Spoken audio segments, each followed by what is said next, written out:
Alright everybody, welcome back to an episode of From the Stands. We're recapping everything from the last week, from last Sunday to yesterday, the next Sunday. So we're recapping the trade deadline, everything that happened, all the trades. We're going to try to go through all those, make sure you guys catch up on anything that you missed. So yeah, we're going to get started with the trade deadline recap, and then we'll head on to the headlines here. Alright, starting us off, we're just going to run through each trade, each team, give you the highlights, but I would think this is pretty close to almost every trade that happens from this past week as we move past the trade deadline. Starting us off, the Padres got Adam Frazier from the Pirates. Andrew Chafin was dealt to the A's from the Cubs. Astros acquire closer Kendall Graveman and relief pitcher Rafael Montero from the Mariners in exchange for infielder Abraham Toro and relief pitcher Joe Smith. The Mariners acquired Tyler Anderson from the Pirates after he was originally dealt to the Phillies, and there was a problem with the physical from one of the prospects going back, so he was dealt to the Mariners. The Reds acquired reliever Michael Givens from the Reds. The A's acquired outfielder Starling Marte from the Marlins in exchange for left-handed pitcher Jesus Luzardo. The Astros acquire relief pitcher Yimi Garcia from the Marlins. The White Sox acquired second baseman Cesar Hernandez from Cleveland. The Blue Jays got Brad Hand from the Nationals, their closer. The Yankees acquired Joey Gallo and left-handed pitcher Joely Rodriguez from the Rangers for 4 prospects, so a big package going back to the Rangers. The White Sox acquired reliever Ryan Tepera from the Cubs.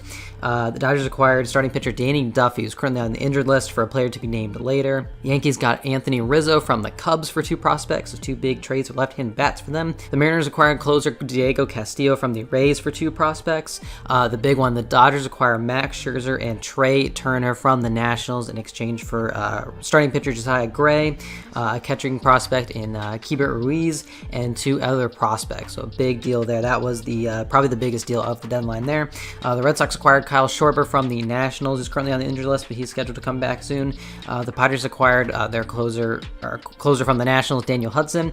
The Blue Jays acquired Jose Barrios, starting pitcher from the Twins, in exchange for their top prospects, Austin Martin and Simeon Woods Richardson. So big trade there to get Barrios.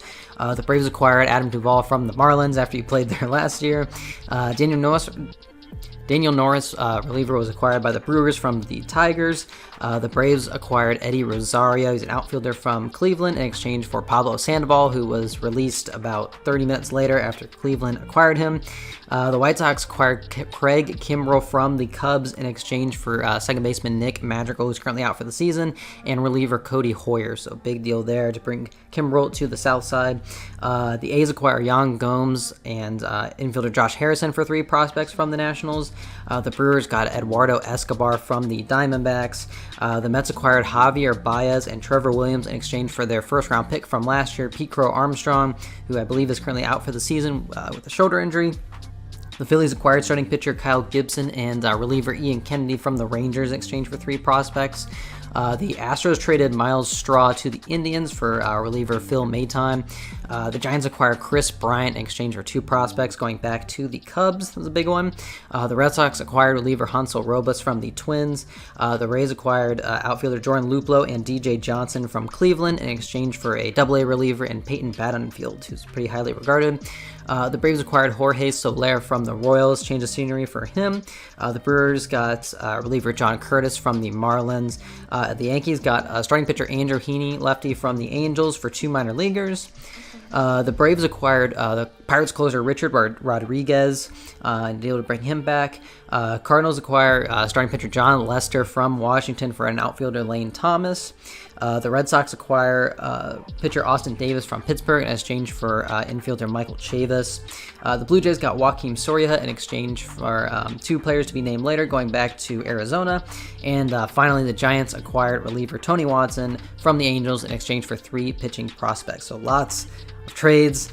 That was everything. Just went down the list. And you guys can go and look at the deals in more depth if you'd like to. And then we're going to get on to the headlines from this week. Steven Strasburg to undergo neurogenic thoracic outlet surgery to prepare a nerve issue in his neck. The Nationals are hoping for him to be back by spring training next year. It was the surgery Matt Harvey had, but I believe Harvey had it on his arm, so yeah, that could totally be different for Strasburg. Terry Francona is to step away from managing for the rest of the season. He's going to undergo hip surgery, several other surgeries, so best wishes for him. Hopefully he recovers quickly. Mariners pitcher Hector Santiago, he was ejected for having a substance on his glove. He's been suspended 80 games for testing positive for testosterone, so not it's a performance-enhancing drug. He's not going to appeal his suspension, so he's getting suspended for PEDs, not foreign substances. Jacob deGrom suffers a setback with more inflammation in his right arm, and now September is the best case scenario for him to return. So that really is a huge blow to the Mets and to my soul. The Blue Jays returned to Rogers Center. They won their first game back home. It was awesome. It's great to see him back in Toronto, so great for them. Joey Votto homered in 7 consecutive games. That's a Reds club record that he set himself, and he came really close to hitting an 8th one and hit off the bottom of the wall or something like that, so congratulations to him. The bench is cleared between the White Sox and the Indians after Jose Abreu was hit in the head. That was the second time he's been hit in that game, and then they actually hit him the next day again. So the Indians just hitting Abreu a whole bunch. La Russa was hot. It was obviously not, like, nobody's trying to hit anybody with the bases loaded, but still not a great situation there. Tyler Glasnow is to undergo Tommy John surgery. He's going to miss the remainder of the season and probably most of next season. He originally had a partial UCL tear, so they thought they could do it with fix it with rehab, but they're going to go ahead and do the surgery. So we will hope to see him back hopefully sometime next year, maybe in 2023. Fernando Tatis Jr. has been placed on the 10-day injured list with a shoulder injury, which may require season-ending surgery. It's the same shoulder he hurt earlier in the year, I believe, swinging. So I believe it's the same one. So it may require him to get surgery that would end his season. So we're hoping that is not the case. He's the front runner for the National League MVP right now. The Mets do not sign their first-round pick, Kumar Rocker, due to health concerns in his arm. Rocker has said that he will forgo his next season at Vanderbilt. He's going to work out and then enter the draft in 2022 and become draft eligible there. The Mets will get another first-round pick next year, so they'll get the 11th pick next year along with the first-round pick that they get this year from this season. So on to our plays of the week. Starting us off, Andrew McCutchen hits a huge walk-off 3-run home run with the Phillies down a couple runs to win it. The Phillies win this one 6-5. After they trailed 5-3 in the final inning here, so McCutchen coming up clutch. Eloy Jimenez came back this week. He launches a huge go-ahead home run here, 3-run shot, and is just his second game back from the injured list, so already making his presence known. The White Sox are missing his bat. Bryce Harper hit an inside-the-park home run here on this ball to left center field. The left fielder can't make the catch. I don't believe there's an error on this play. I believe it was just an inside-the-park home run. So Harper gets all the way around for that one there. The Royals come back against the White Sox. Salvador Perez tied it in the 9th inning off of Liam Hendricks with this long home run. And then Michael Taylor walks it off with a base hit up the middle, brings in the game-winning run, and they take that one.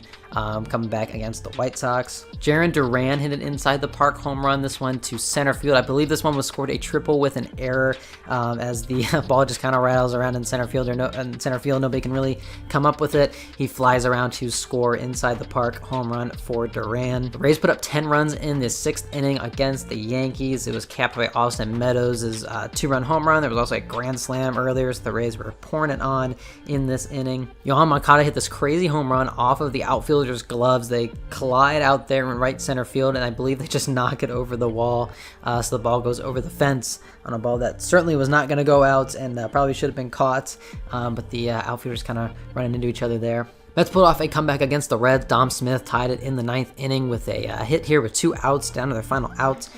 Base hit ties it, and then Brandon Drury walks it off in the 10th with this shot into right field, brings in the game-winning run. The Mets win this one in extras. The Rangers came back against the Mariners, down 3-1 in the 9th. There was a 2-run home run to tie the game, so they tied it up at 3. And then Jonah Heim, we'll get to him later on in the highlight reel. He hits his second walk-off home run in 2 days, so back-to-back days, walk-off home run to win it 4-3. The Rangers come back and win that one to beat the Mariners. On to our game games of the week, starting us off. We're going to start off with the Yankees and the Red Sox. We're going to jump to the 6th inning. It's 2-0 Yankees. Rougned Odor with the home run, so that makes it a 3-0 game. Gleyber Torres would single in another run later in the 8th, so it's 4-0. Back to Boston. They have not gotten a hit through 8 innings. Domingo Germán is no-hitting them into the 8th inning. After Alex Verdugo doubles to break that up, though, Hunter Renfroe doubles that bring in the first Boston run. It's now 4-1. Christian Vasquez would follow that up with a base hit, so it makes it 4-2. The Red Sox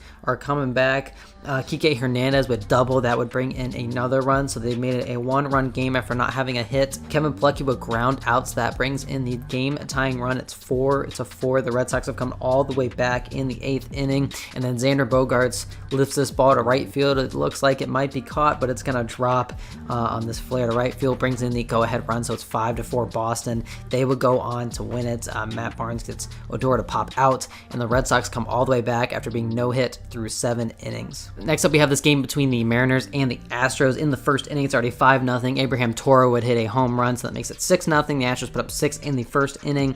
Martin Maldonado in the 4th would add on another run with a solo shot, so that makes it 7-0. And then we have this play in the bottom of the 4th. Bases are loaded, and this ball hit to right field to Kyle Tucker. That's going to get down, and that's going to bring in 3 runs. It makes it a 7-3 game as all 3 runners come around to score. Crawford, Seager, and France all come in, makes it 7-3. The Mariners are starting to come back. In the 5th, Maldonado gets a run back on this base hit, so that makes it 8-3. Brings in another run. In the bottom of the 5th, though, with a runner, 2 runners on, Kyle Seager with the 3-run home run makes it an 8-6 game. So the Mariners just keep coming back. Shed Long Jr. would make it a 1-run game in the 6th inning with a base hit here, so that brings in another run, makes it 8-7. And then Dylan Moore with the bases loaded hits the grand slam down the line. Huge grand slam to put the Mariners up 11-8. They have come all the way back after being down 6-0 in the first inning, 7-0 in the 4th. And then Paul Sewald gets Kyle Tucker to fly out, and that will end the game. So the Mariners come all the way back to win that one. All right, next up we have a great game between the Twins and the Tigers in Minnesota. Bottom of the first base is loaded. Mitch Garver hits a grand slam, so that makes it a quick 4-0 Minnesota lead. In the 3rd, Akil Baddoo will get the Tigers on the board with a solo home run, makes it 4-1, but Williams Astudillo will get that run back with a home run of his own, so it's now 5-1. In the top of the 9th, the bases are loaded. The Tigers are down 4. Eric Haas ties the game with a grand slam to right field. All 4 runs come in, makes it 5-5. He's tied the game in the 9th inning. In the 10th, the bases are loaded. Jose Cisnero gets Miguel Sano with the bases loaded to strike out to get through the 10th inning. And then the 11th, Miguel Cabrera would knock in the go-ahead run here. Jonathan Scope comes around to score at 6-5 Tigers, and then Daniel Norris would seal the win here. And that Tigers hold on to win this one in extras. Crazy comeback for them. They win this one 5-4. All right, next up we have the next day between the Twins and the Tigers. Another game here. We're going to jump to the 4th inning. It's already 9-0 Detroit. Willie Harold Castro would lift a sacrifice fly, brings in Willie Castro, so that makes it 10-0. The Tigers have a 10-0 lead. The Twins starting to make their way back. It's 10-1 now. Ryan Jeffers hits a grand slam, so that brings in 4 more runs. It's now 10-5, just like that. We're going to jump to the 8th inning, though. Right now it's 13-6 Detroit. Lots of runs in this game. Max Kepler hits a solo home run, so that makes it 13-7. Brent Rooker would follow it up with a home run of his own, so that makes it 13-8. All the home runs.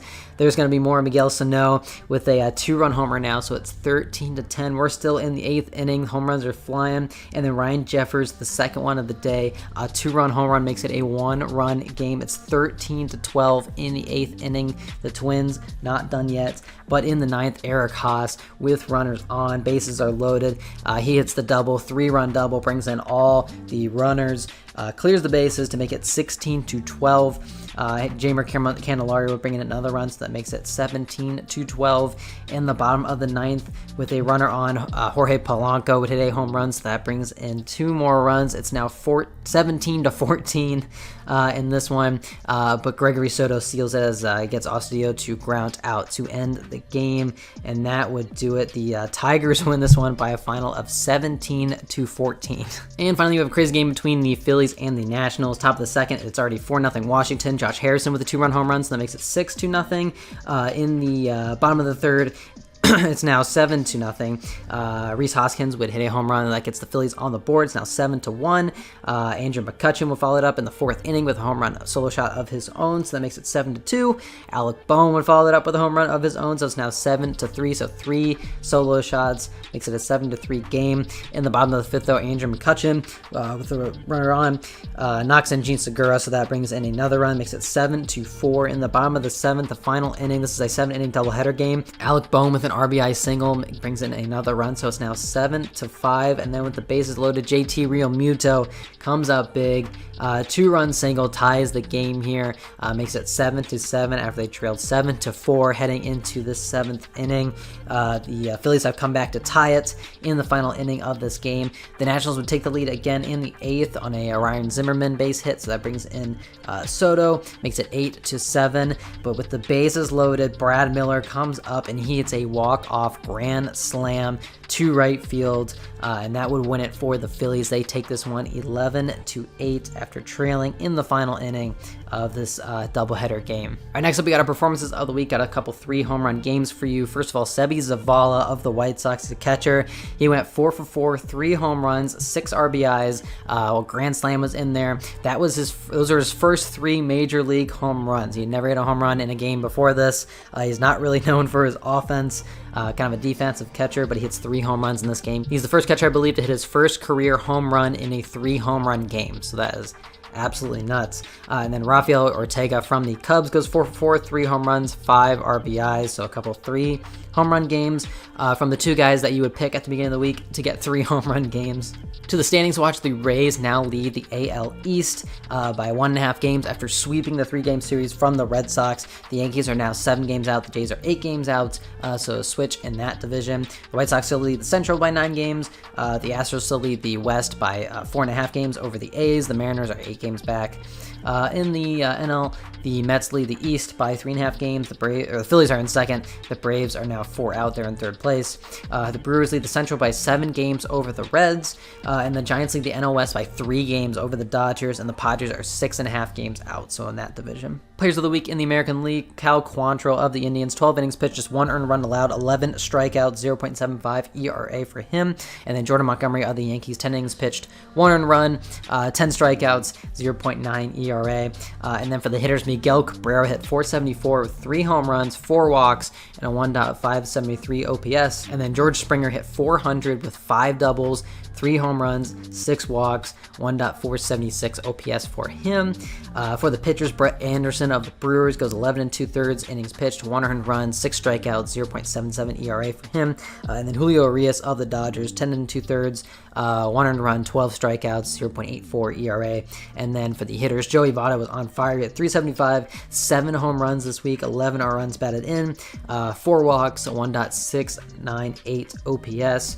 And then Austin Riley of the Braves at .379 with 5 home runs, 13 runs batted in, 4 walks, and a 1.351 OPS. All right, on to the rookie watch. Got a couple rookies for you guys. I think we've mentioned them before. We're going to start off with Michael Kopech of the White Sox, coming out of the bullpen. He's 3-1 on the year. He's got a 2.55 ERA and 42 and a 3rd innings pitch. He's got 60 strikeouts, so I'm really excited to see him move to the rotation next season. So he's our first one. And then Jonathan India of the Reds. He's hitting .277. He's got 10 home runs, 42 runs batted in, and an 834 OPS. So he's having a really nice season. Keep an eye out for him in the National League for the Rookie of the Year. What to watch for? We have a lot of good series coming up. Astros and the Dodgers start a 2-game set in LA on Tuesday, so that'll be always a fun series between those 2 teams.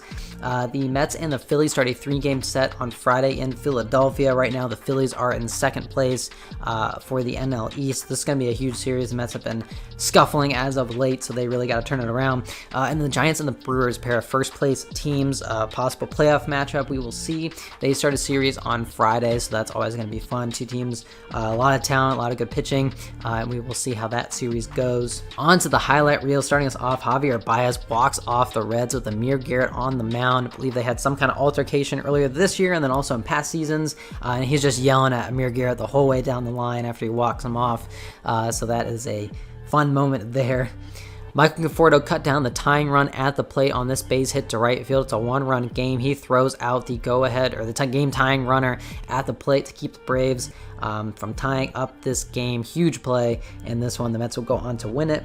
Anthony Rizzo hit a home run in his Yankees debut to right field here in Miami. I believe he hit 3 home runs in this series, so he is having a great, making a great first impression for the New York Yankees.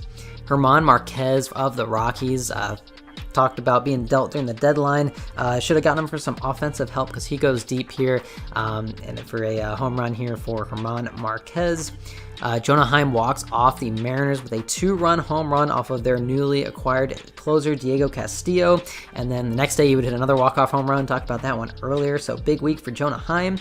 Javier Baez homers in his Mets debut. It's a big 2-run shot here to get the Mets a little closer. They would come back to win this game, so he was had played a big part in this one. Good first impression for him. Yadiel Hernandez walks off the Cubs with a solo home run in the 9th inning, so great moment for him. I believe his first Major League home run was a walk-off home run last year, so cool moment for him.